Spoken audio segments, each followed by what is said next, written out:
40 సెకండ్లకు ఒకరు ఆత్మహత్యలు తెచ్చుకున్నారంటే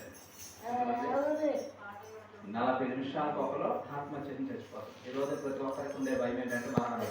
ఏ భయం అంటే మరణం అంటే భయం కాలంలో ఎవరు ఉంటారంటే అందరికి కూడా భయం.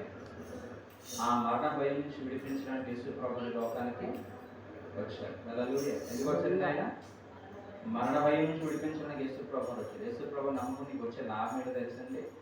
నేను ప్రభువుని బట్టి ప్రభు యొక్క బోధ నడిస్తే ఇక్కడ కన్నుమూస్తే పరలోక రాజ్యంలో ఈ నిరీక్షణ ఎవరికి ఉంటుంది.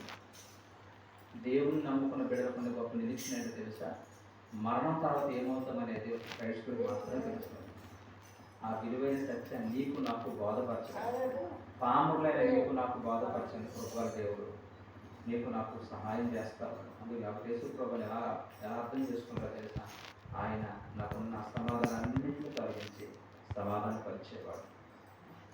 నాకున్నటువంటి భౌతిక లేదా మానసిక రోగాలన్నింటినీ విడిపించి స్వస్థపరిచే యెహోవా. మూడవదిగా, ఒకవేళ నా పిలుపు వచ్చి ప్రభు సన్నిధిలో నాకు నిర్దిస్తే పరలోక ప్రజలను చేర్చుకుంటాడు. ఈ నమ్మకంతోనే ప్రభు దగ్గరికి వస్తున్నాను అని ఏ క్రైస్తవుడని ఈ 3 మాటలు కనుక మనసులో దాచుకుంటే ప్రభుని విడిచిపెట్టి ఒక క్షణమైన బ్రతకలేడు.